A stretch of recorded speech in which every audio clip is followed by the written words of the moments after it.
ঈদের আনন্দকে আরও বহুগুণ বাড়িয়ে দেওয়ার জন্য ঘরে থাকা সাধারণ উপকরণে যদি তৈরি করা যায় অসাধারণ একটি মজাদার ডেজার্ট রেসিপি, তাহলে তো কোনো কথাই নেই। আসসালামু আলাইকুম এভরিওয়ান, সবাইকে পবিত্র ঈদ উল আজহার অগ্রিম শুভেচ্ছা জানিয়ে আজকে শেয়ার করছি ঘরে থাকা পাউরুটি আর ডিম দিয়ে দুর্দান্ত মজাদার একটি ডেজার্ট রেসিপি।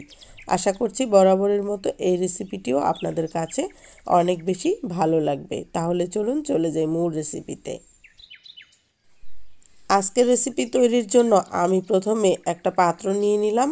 এখানে 6 পিস মাঝারি সাইজের পাউরুটি নিয়ে নিলাম। মোটামুটি বড় সাইজের পাউরুটি নিয়েছি। তো এখন হচ্ছে পাউরুটির যে সাইডগুলো আছে, শক্ত অংশগুলো, সেগুলোকে কেটে আলাদা করে নিচ্ছি। এই অংশগুলো আজকের রেসিপিতে আমি ব্যবহার করব না, তবে এগুলো দিয়ে পরবর্তীতে অন্য কোনো কিছু তৈরি করে নিব বা নাস্তা তৈরি করে নিব, বাচ্চাদের দেওয়ার জন্য ফেলে দিব না। হয়ে গিয়েছে, এগুলোকে এখন আলাদা করে একটা সাইডে রেখে দিচ্ছি।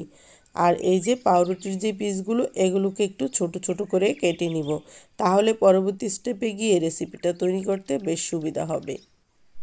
পাউরুটি অতি সহজলভ্য একটি উপকরণ, আর ডিমও কিন্তু সহজলভ্য উপকরণ। তো এই দুইয়ের সমন্বয়ে যদি এই রেসিপিটা ঈদে তৈরি করেন, সবাই কিন্তু ভীষণ পছন্দ করবে। ঈদে আমরা নানা রকম ডেজার্ট তৈরি করে থাকি, তবে এই ডেজার্টটা একবার তৈরি করলে সবাই কিন্তু বারবার খেতে চাইবে। পাউরুটির পিসগুলো আমি একটা পাত্রে নিয়ে নিলাম। এখন এতে 3টা ডিম দিয়ে দিচ্ছি। ডিম আপনারা চাইলে 2টাও দিতে পারেন, তবে ডিমটা বেশি দিলে এই রেসিপিটাতে কালার যেমন সুন্দর হবে, তেমনি কিন্তু ফেটে যাওয়ার সম্ভাবনা থাকবে না। এ পর্যায়ে হচ্ছে হাফ কাপের চাইতে কিছুটা কম চিনি দিয়ে দিলাম। এরপর গুঁড়া দুধ দিলাম হাফ কাপ। এরপর এলাচ গুঁড়া দিচ্ছি হাফ চা চামচ পরিমাণ, আর ঘি দিয়ে দিলাম 1 টেবিল চামচ। এলাচ গুঁড়াটা দিলাম যেহেতু ডিম ব্যবহার করেছি, ডিমের জন্য এক্সট্রা কোনো গন্ধ না থাকে সেই জন্য। এখন খুব ভালোভাবে সব কিছু মাখিয়ে নিলাম। একটা মোটামুটি টাইপের ডো তৈরি করব, সেই জন্য কিন্তু আরও একটু শক্ত হতে হবে। তো সেই কারণে আমি আরও 3 টেবিল চামচ পরিমাণ গুঁড়া দুধ দিয়ে দিলাম। আর পাউরুটির টুকরাগুলো যেন খুব ভালোভাবে মিক্স হয়ে যায় সেটা খেয়াল রাখতে হবে। তো মোটামুটি সুন্দর একটা ডো তৈরি করে নিয়েছি, হাতে ঘি মাখিয়ে। এ পর্যায়ে হচ্ছে শেপ দিব। ডোটা কিন্তু খুব বেশি শক্ত না, আবার একেবারেও নরম না, এরকম লিকুইড টাইপের একটা ডো তৈরি করতে হবে। এই যে এরকম ছোট ছোট বল তৈরি করে নিব। সবগুলো তৈরি করে নিলাম আমি। এখন চুলায় চলে যাচ্ছি। চুলায় একটা গভীর টাইপের প্যান বসিয়ে দিয়েছি। এতে পর্যাপ্ত পরিমাণে সয়াবিন তেল দিয়ে দিলাম। ডুবো তেলে বলগুলো ভাজতে হবে, সেজন্য সয়াবিন তেলটা একটু বেশি দিতে হবে। এ পর্যায়ে তেলটা যখন হালকা গরম হয়ে গিয়েছে, সেই পর্যায়ে অর্ধেক পরিমাণ বল আমি দিয়ে দিচ্ছি। 2টা বেচে ভেজে নিব। তো চুলার আঁচ একদমই কমিয়ে দিতে হবে, তা না হলে উপরে কালার চলে আসবে, ভিতরে কিন্তু সিদ্ধ হবে না আর ফুলকো ফুলকো হবে না। দেখেই বুঝতে পারছেন কতটা ফুলে উঠেছে আর বড়ও হয়ে গিয়েছে, সেজন্য সাইজে একটু ছোট করে তৈরি করতে হবে।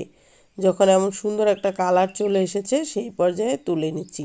কোনো রকম ফুড কালার ছাড়াই কিন্তু ডিমের কারণে এত সুন্দর একটা কালার চলে এসেছে, এই জন্য আমি ডিমটা একটু বেশি পরিমাণে ব্যবহার করেছি। আর ডিমের কারণে কিন্তু ফেটেও যায়নি। 2টা বেশি আমি ভেজে নিয়েছি, কতটা তুলতুলে নরম দেখেই বুঝতে পারছেন।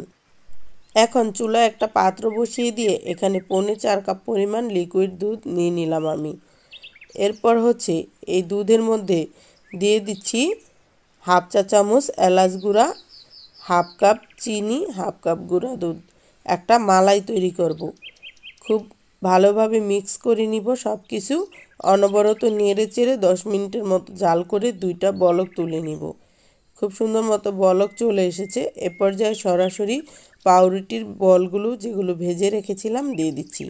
2টা বলক তুলে নিব, খুব বেশি জাল করব না, এগুলো যেহেতু অনেক বেশি তুলতুলে নরম সেই জন্য।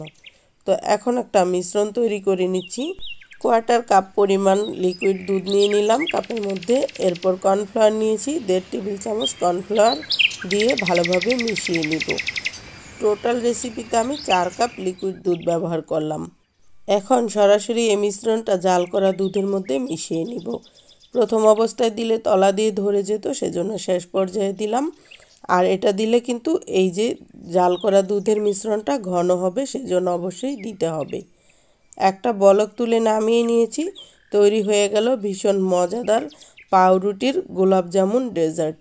এই রেসিপিটা একবার যদি তৈরি করে কাউকে খাওয়ান তাহলে সে কিন্তু বারবার খেতে চাইবে।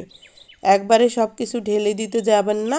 আমি অল্প অল্প করে একটা সার্ভিং ডিশে চামচের সাহায্যে ঢেলে নিলাম। বলগুলো যেহেতু অনেক নরম ভেঙে যাবে, সেজন্য এরকম আস্তে করেই ঢেলে নিতে হবে। কিছুক্ষণ রেখে একটু ঠান্ডা করে নিয়েছি। এখন হচ্ছে একটু পেস্তা বাদাম ছড়িয়ে দিয়ে পরিবেশন করলাম। আশা করছি আজকের রেসিপি আপনাদের কাছে ভালো লেগেছে। বিদায় নিচ্ছি। আল্লাহ হাফেজ।